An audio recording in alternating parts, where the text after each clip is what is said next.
So this week I want to talk about my most influential ABG, Marianne, because you kind of told me about yours last week and it was so powerful.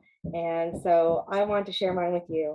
And I think the way I present it, well, you'll you might be a little confused with how this starts, but you'll understand soon enough. Okay. I can't wait. Can you see my screen? Yes. Yes. So when I was growing up, these were basically the only ways that I saw Asian women on film. Mm-hmm. We were mysterious, we were docile, we needed help. We were looking for a $5 sucky sucky me love you long time, which Oh my has God. really screwed up my life Yeah. considerably since forever. Oh my God. And some of us weren't even Asian because that's a white girl that has the shit on her eyes. So, God, you look at this and it's like representation. I know, again, it is the bare minimum, but it left a lot to be desired back in this Correct. era.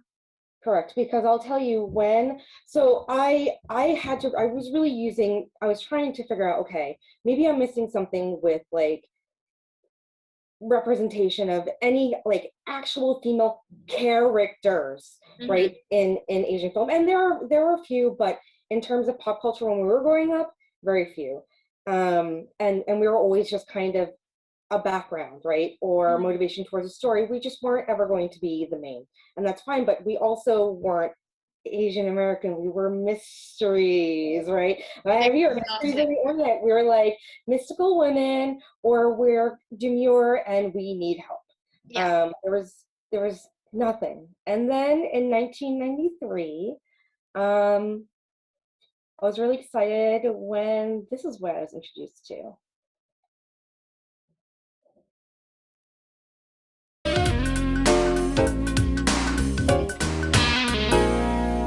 I'm gonna start. Eric, we will eat when all members of the family are present. In old country, one sit at the table 12 hours waiting for great-grandfather Kim to join us. Turn out he die overnight. Meal get cold, great-grandfather cold. Patty. Why don't I go check on her? Stuart, your sister knows what time we eat. Of course she does. I'm sorry, everyone. I'm afraid I let my tummy take precedence over tradition. Oh, jeez. Well, we're probably going to see Psycho Sluts from Hell at the Plex. No, I will not go to the Rialto. Well, for one thing, they don't carry the large size Good and Plenty. And for another, their floors are always sticky. And I don't even know why it's sticky. It's like tar or something. It's so... I gotta go. Oh my God. I love her. Let's talk about the show All American Girl that aired in 1993. And I was in middle school at the time. And this was the first time I saw an Asian American, like Asian American. Right. She had a Valley Girl accent. She wasn't wearing like some kind of modest floral dress. She Or wasn't like a bastardized version of a kimono. She's like talking like us. She was talking to her friends. right. I mean, she is an Asian American woman. And also I'd like to shout out in that clip, the grandma is played by Amy Hill, who is an icon in Asian media. She's been around and has been in so many films and TV as like also she was basically Nicole Bilderback 1.0 or something, right? After 1.0, because I know there's so many other women who came before as well, but yeah, she was in all the TV shows from 1984 till even now, playing the Asian grandma, also in King of the Hill, so many other TVs and movies and shows. I'm sure now you might recognize her later on, but yeah, Margaret Cho. Margaret Cho was somebody who I saw who I don't know, wanted in that clip. She said she wanted the large size good and plenty's. That's why she didn't want to go to that movie theater, right? Because she didn't have to like nibble in her rice and be all like, you know, like the stereotype of what an Asian, you know, female was up until that point. And I was really excited about her, and she represented this part of not the Asian model minority that I had grown up to I was kind of raised to be quite honest with you, by my parents, of course, you know, first generation. So it was so huge to me to see like, hey, I can be Asian and I can be this. I can be this. I don't have to be like what my parents tell me what to do and what is always shown to me on media. There was a different way to be. And that was amazing. All-American girl. An all-American girl. So I kind of want to go into her starting life, into Margaret's background. So Margaret was born in San Francisco, California. Her parents owned a bookstore on Polk Street. And so obviously it's the 60s. There's like, I mean, it was like dirty. She grew up around like ex-druggies and hippies and like drag queens. Actually, she was a very big part taken in by the LGBTQ culture. She was very much like, all of her best friends were gay males growing up, because she was the outcast, like living between these two worlds, you know, because I've read her books, I've listened to her stand up, and she does talk about how it was just such a lonely time for her and a confusing time. And, you know, during the 70s and then also being LGBTQ was just clearly not okay. So they were also outcasts. And so they found solace together as just kind of being outsiders. And for me, that's a story that I relate to. As a chubby, dark Asian girl growing up, I certainly didn't go through what Margaret went through, but I went through my own like things as well. And hearing her story, and then like hearing that story was just like, wow, I could relate on such a huge level to like, you know, how she came, and to think that this is where she started and think about where she's come now.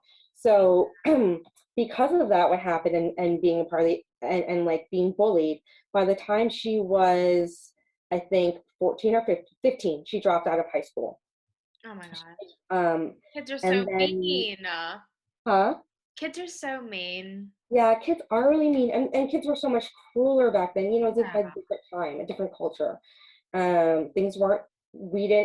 People didn't think about empathy. Empathy was not a word that anybody ever used or came out of their mouth. Certainly not when I was growing up, and Margaret's older than me, and certainly not when Margaret was growing up. Yeah, and I mean, when I was growing up after you, I feel like it wasn't until like later that it was like, oh, you have to have empathy for people, and that was a thing that became part of the conversation. So you're so right. I feel like when I was a kid, it was very much just like, okay, like I don't want to be the only one being picked on. Like that's all. Like I just don't want to be picked on.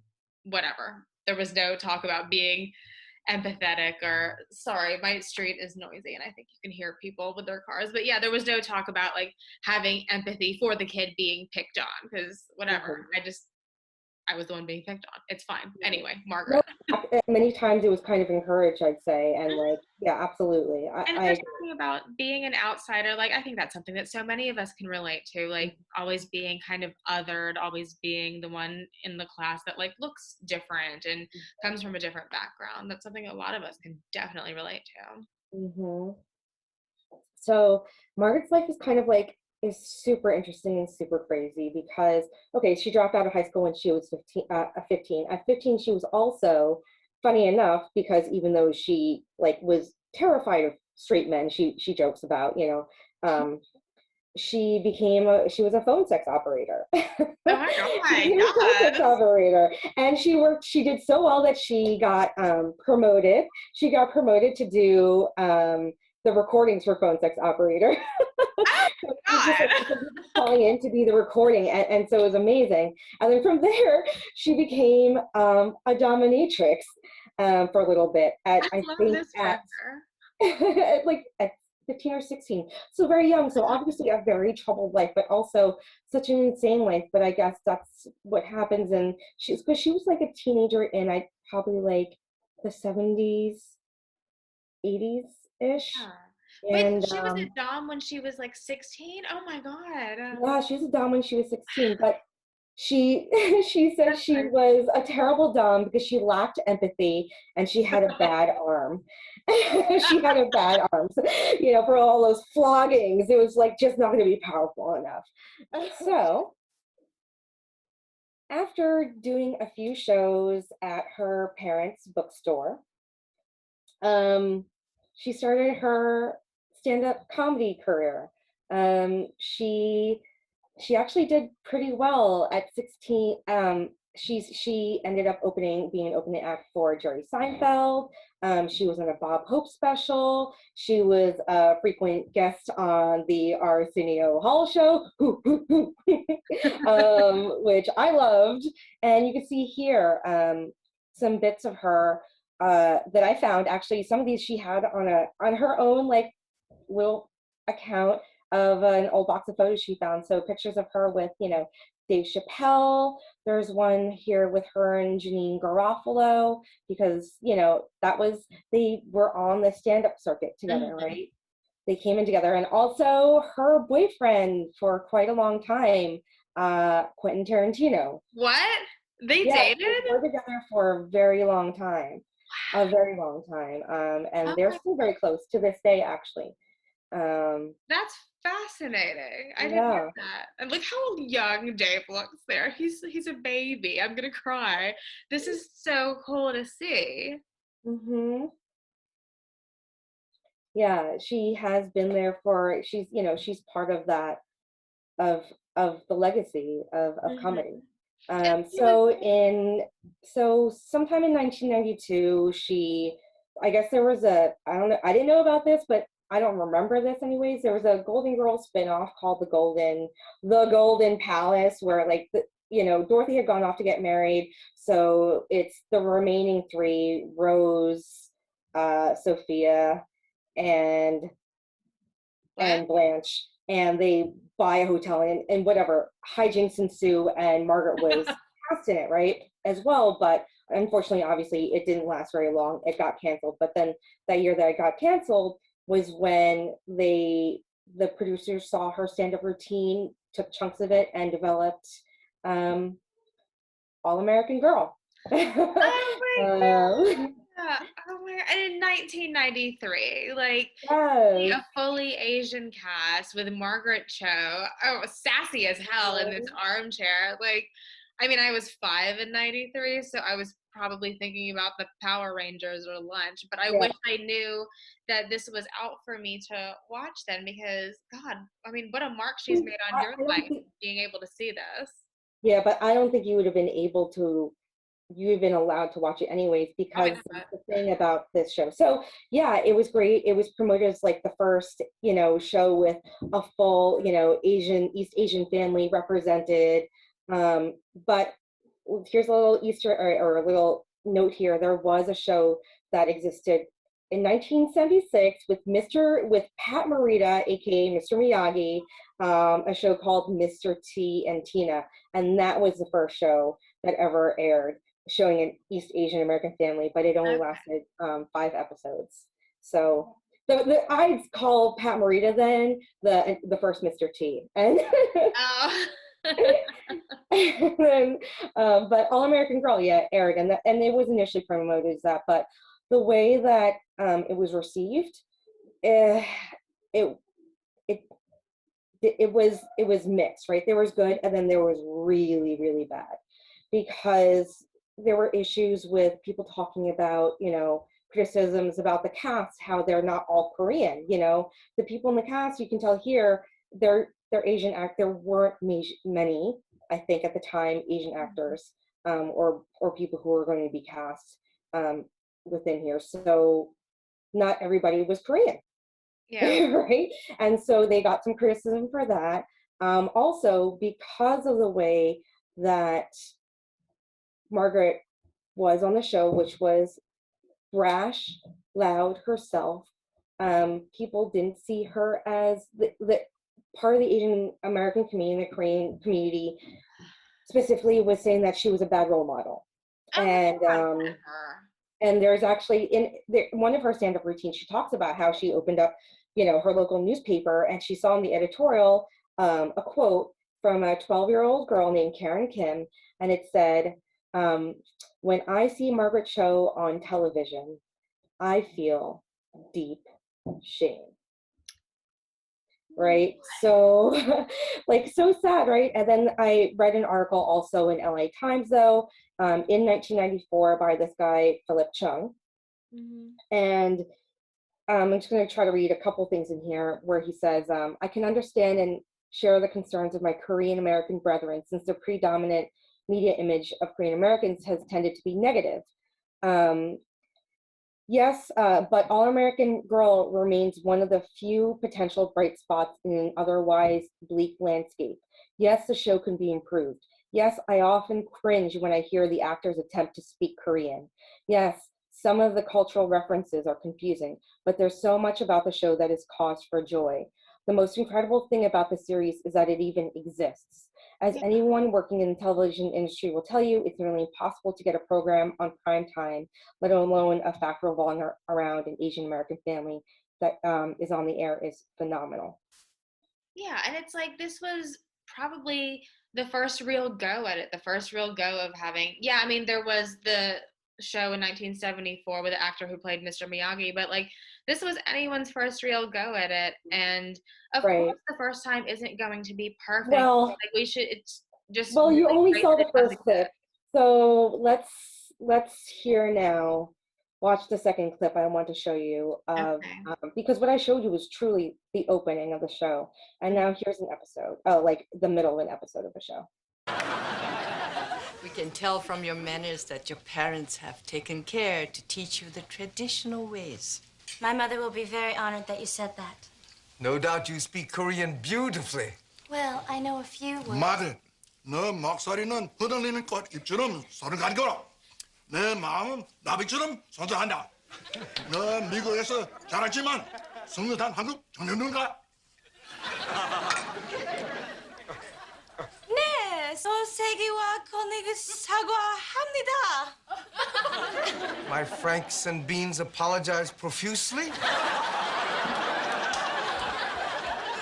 I love playing with the language. That's very funny, Margaret. Yes, you're a very charming girl. A toast to our honored guest, and may you have many years of happiness. Yeah. May we have many more meals together. Yes. May you have the joy that comes from selfless devotion to your husband. May you swell with the bounty of many masculine children.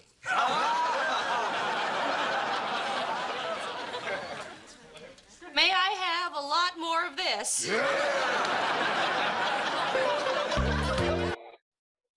Okay, so a lot of things clearly that we would probably be able to go on for a while to unpack about that. Because as somebody who's not Korean, Angela, can you pipe in real quick on how that man's Korean was?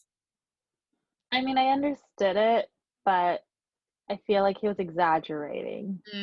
But that's and was it clear? Was she speaking clearly? I think he was trying to be funny for the show purposes, but I mean, it was Korean. Yes, okay. Which is fine, but usually there's a lot of so I believe that actor actually portraying was not. And that happens actually quite often throughout the series. So there was a lot of issues about, now being, misrepresentation, right? Because not all Asians are the same, right? And here we were, trying to fight that. And yet you had so many cross-cultural, but also on the same token, I can say hey, at least they were showing different Asian faces at all. Because of the way that was recepted, the producers pretty much kind of scrambled to figure out how the show was going, how they could adjust the show, right? Because they wanted to try to be like, well, this she's representing, she's just not Asian enough, or they're too Asian or whatever. And so they kept on finding ways to readjust the show, because this show only lasted 19 episodes and one season before it was canceled. And here are 3 different images throughout, right? And you can see how much it changed. However, you can also see that certain things didn't change. Margaret had to change, but the stereotypes of the characters around her still remained. They're all still wearing the same outfits. Margaret's has changed. We have, other cast members joining to make it a little bit more, try to give a better appetite. So let's add a little white girl to get more white people watching. Because and because of this, and actually because of these changes the producers were consistently making to the script and everything else, there was no continuity, and the ratings just kept on falling episode after episode. And that's when, All American Girl was canceled, unfortunately. But I'll say, to their credit, the very existence of All American Girl showed that there could be Asian Americans on TV, but the flip side of that was, and which was great, but we were always going to be mostly, the side characters, where we had, Trinity Twee as, I hope I'm saying that right, as the Yellow Power Ranger. We had Lucy Liu in Ally McBeal. We had the amazing Joy Luck Club, which was probably also around that time. Was actually the only film, one of the first film of that time showing Asian Americans, came out the same year actually as All American Girl. So that did very well. But then after that, and then, also Ghost Rider in here. I don't know if you guys saw this show. Most people didn't. It was on PBS. I didn't have cable. Also, I realized why many of the shows that we kind of talk about, I hadn't seen because I didn't have cable. So I watched Ghost Rider on PBS. And that has Tram Antron as Tina Nguyen. I just want to shout out to those, to the representation that I then had in the 90s, after Margaret. I think also what happened was they didn't set up the show for success. As we were discussing, okay, you want an authentic Korean portrayal, then hire Korean actors and make it more accessible, first of all. But then it's also important that those writers' rooms are as diverse as they are, or as diverse as they are starting to be now, I guess. You need those voices in the writer's room to set this show up for success. You need people that would market it correctly, instead of just fucking pivoting all the time to just pander to a certain type of audience that might not have even been interested in the first place. I'm happy that the show exists, and certainly there were issues with it, but at the same time, it wasn't set up for success. And that is nothing that Margaret could have done, because she was just doing her best. The cast, they were all just doing their best with what they were given, Exactly. And she was going through a lot too during that show. So after the show's cancellation, Margaret became addicted to drugs and alcohol, to the point where, even in 1995, during a performance she had, I read about this, she was booed off a stage by 800 college students while she was on stage. I mean, she really got into it. But by 1999, she was clean again, thankfully. Good. And, she wrote about the struggles of All American Girl in her first one-woman show, which was the next kind of medium, and where I saw her pop up again and really touched me and got me to really love Margaret, which was I'm the One That I Want. And I'd love for you guys to hear a clip of it now. Unfortunately, this clip that I wanted you to listen to see, they don't have it available in visual, but we'll have it audio. So this is a clip from her stand-up, and she's basically talking about what happened to her during All American Girl. They think that you're really overweight, and you're gonna have to do something about it. If you want to be a star, if you want to have a show, you're gonna have to do something. And do me a favor, do not wear a mini skirt in public again. Oh my God. I didn't know what to say to that. You know, I always thought I was okay looking. I had no idea I was this giant face taking over America. Okay, so that's the clip. Oh my God. Yeah. Oh my God. They said that to her. Okay. Yes. How messed up? How messed up? That's I disgusting. mean, They should be ashamed of themselves for telling her that. and even then, like, you know, you saw, like, I don't think by any standards now she would be considered overweight, but No. then at the time she was. And let me tell you, that what she's talking about is when they were filming the pilot for the show. So this is before they even filmed the pilot. So what happened after they had that conversation was they had a trainer go over there 6 days a week, and she worked out 4 hours a day. Oh God. And they had to shoot the pilot, and in 2 weeks she lost 30 pounds and she went into kidney failure. Holy shit.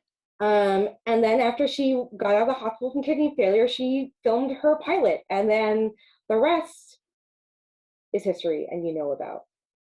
Oh my God. That's So definitely to like go through that much and then just not have the support from like the people producing and writing the show to make it the success it could have been. right, And, you know, you fucking went into right. kidney failure because of it. But the thing here, the story here is that this, her one woman show, this was her real success. Her coming out, telling her story, doing, like, telling her truth and really showing everything that was messed up about the industry and what she went through. And also, I'll tell you also the whole entire probably first half of this special, because she's such a big part of the LGBT community, are now jokes that are probably would be very offensive, but hilarious and all the same. That was her audience, you know. She is such a big part of the community, and it was it's very entertaining, very funny. And if you look at it through the lens of the 90s and the fact that she you know, was an advocate and an ally, I think you'd enjoy it a lot. And actually, for this special, she won New York Magazine's Performance of the Year award, and it was also named one of the greatest performances of the year by Entertainment Weekly. Oh my So God. this was what showed what Asian America was like, and this is what catapulted her into fame. You know, was her one woman special, this, I'm the one that I want. And now everything subsequently, like, yes, it was All American Girl, but that was only short-lived of one season. But the accolades that she got from this is what propelled her into the celebrity that she is today. I mean, she's not a huge celebrity, but she still is a celebrity. And she is, I would say, one of the pioneers of Asian American comedians, you know, in the media today. She continued to do so much stand-up after these. These are all her other stand-up specials that came out after All American Girl. So she still even, you know, is active to this day. And actually, I went to go see her at Show Revolution. My sister and I went to see her, and that was amazing. That's awesome. I actually watched Psycho last night in preparation for. Yeah, it's good. I mean, I love everything she does. I love her stand up, and I love seeing her in movies. I think she is just like such a comedic person, but like a talented, classically trained actor. But I think one of my favorite things too is she was just in Face Off, like randomly. She was one of the agents in Face Off. Like we were watching it the other night and I was like, oh my God, Margaret Cho is in this. And they don't let her be funny because it's all about Nicolas Cage and John Travolta switching faces and stuff like that. But I so enjoyed seeing her in that. And I would love to ask her, like, what do they pitch you when they approach you to be in Face Off, you know? Totally. And then the other thing is, she, during this time and during her next year, she, like I said, she was an activist. So she's won, she's won the GLAAD Award as a pioneer who made a significant difference in promoting equal rights. She was given the Lambda Liberty Award by Lambda Legal for pushing us to see how false constructions of race, sexuality, and gender operate similarly to obscure and demean identity. In 2003, she was given an Intrepid Award by the National Organization for Women. She was really like, and she allowed all these other comedians to take up space in as representatives of Asian Americans in media who didn't have to be one specific thing. Do you know, like she helped, you know, she was such a huge pun, especially in stand-up, right? Because up until that time, how many famous Asian American stand-ups were there? I'll tell you what, there weren't any, because when I went through and I looked through the lists and I went through, there was nobody. And then the same thing also with, like, even though All American Girl like aired and it didn't do well, she was literally the first Asian American lead actress of a television show in the US. The first. It may not have been the first East Asian family, but she was the first female lead. And she made it happen, you know, and that's why Margaret Cho, sorry for the voice, I still think she looks beautiful and blurry, is Margaret fucking Cho. I love her so much. She's done so much for, I mean, just comedians as a whole, but also like for women comedians, for Asian American comedians, Asian American women comedians. And she's just so brave, and to continue, like, I don't know, just to continue doing what she loves and speaking her truth after like having to go through all that. I can't Actually, I almost forgot. Holy shit, I can't believe I forgot this. April 30th is Margaret Cho Day in San Francisco. Are you serious? In 2008, Margaret Cho has her own day in San Francisco. Yes. Oh my gosh, she's amazing. I remember even in college too. I loved her, and I loved her stand-up. I wasn't as close to her story as you were, and I learned so much from your presentation, definitely. But I remember she was always one of my favorite comedians growing up. And when I was in college, this guy was like, "Oh, so who's your favorite comedian? Margaret Cho?" And I'm like, yeah, why is that a bad thing? You fucking like Dane Cook and his big ass head, or like what, that guy with the racist puppets, like he's a comedian? No, Margaret Cho is a comedian. Like, she is it. I love her. I love her.